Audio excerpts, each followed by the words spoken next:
Japan, the land of anime, manga, A5 Wagyu, shitty soap dispensers, and of course, that is ridiculous. I can't.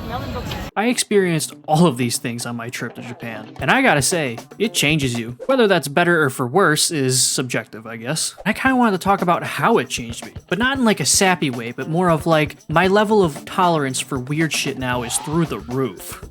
So sit back, relax, and let me share with you some of my most weird stories from when I was in Japan. But before that, let me show you a little trick. Look at these two buttons below this video and watch what they do. Hit the subscribe button and the like button. Pretty cool trick, huh? Unless it didn't work, then this is awkward. I want you to picture this. You're sitting in a class full of your classmates waiting for your lecture to start. Or maybe you're even in the break room at work. You're scrolling through your YouTube recommended, not thinking too much about it. Then completely out of left field, YouTube throws you a...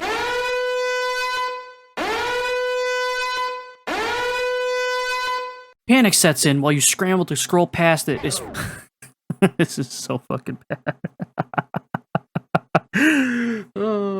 Panic sets in while you scramble to scroll past it as fast as you can. You look around the room for disgusted faces to see if anyone noticed the absolute degeneracy that just appeared on your phone. Now, if you're lucky, no one saw. But now imagine the exact same scenario, but instead of scrolling on your phone, you're casually walking down the street, and you look up to see a practically naked anime girl plastered on the side of a building, in a busy city crossing no less. The absolute mindfuck that follows is truly something else. Hence the, I can't.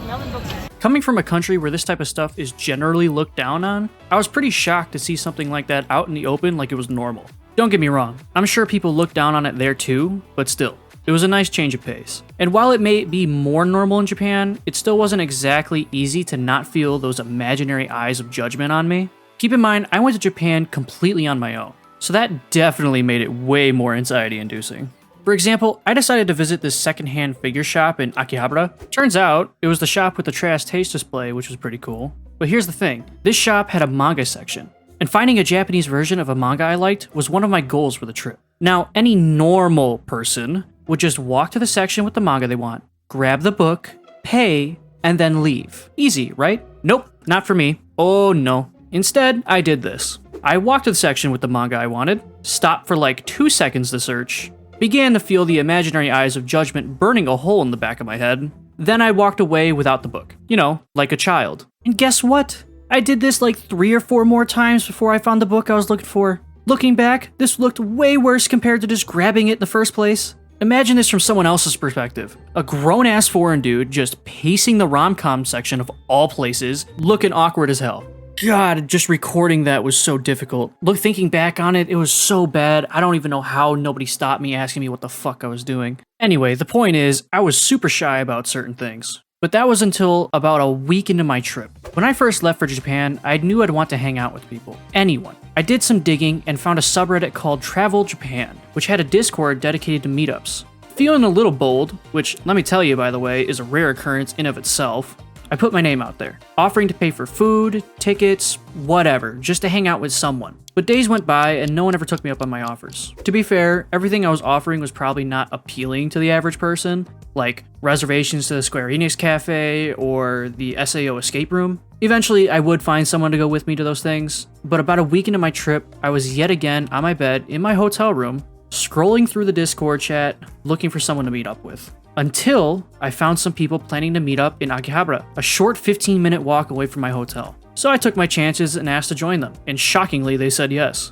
Little did I know this one decision would single-handedly make my entire trip, but also make me realize that if you're into something, you really shouldn't care what other people think, because it's honestly not that big of a deal. Or that's at least what I tell myself after I came back and bought this. Anyway, the people I met up with, who I will now refer to as Bochi Team 6, it was more like 5, but 6 sounds better. The group was comprised of 2 people who knew each other, 2 other random people that came, and then me. I would later come to find out that the 2 people who knew each other were actually a group of like 4 or 5 people who all come to Japan and go to cons regularly together. But we'll get to that later. So why the name Bochi Team 6? Did we actually call ourselves that? No. Did I make it up for dramatic effect? Absolutely.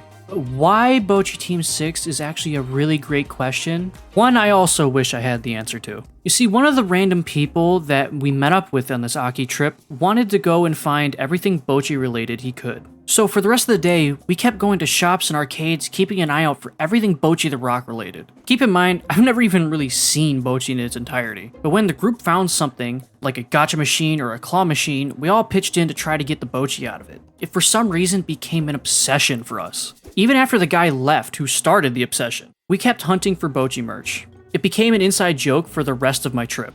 Now going back to the two people I was talking about earlier, I ended up continuing to hang out with them for the rest of my trip for the next couple days and meeting up with the rest of the group. And as days passed, I got to know them more. They turned out to be really great people. Like this one time, we were heading to Ginza for dinner when I realized I left my backpack somewhere along the way, which is not fun.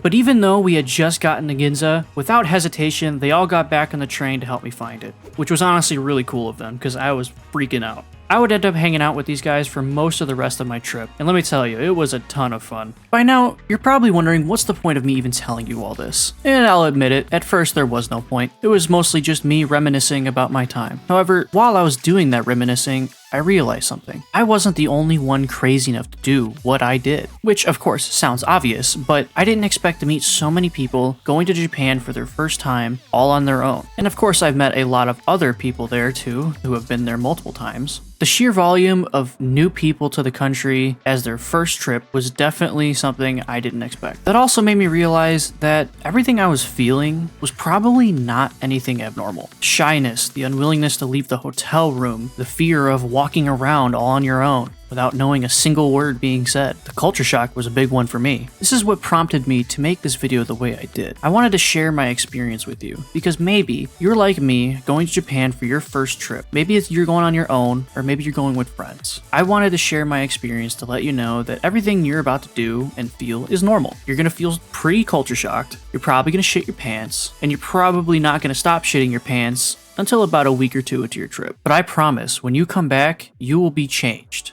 For the better. Your worldview will be completely different, and if you were shy before going to Japan about the things you liked, I promise you won't be when you get back. Unless that was just a me thing, and I'm just weird. But, you know, I think you'll be the same way.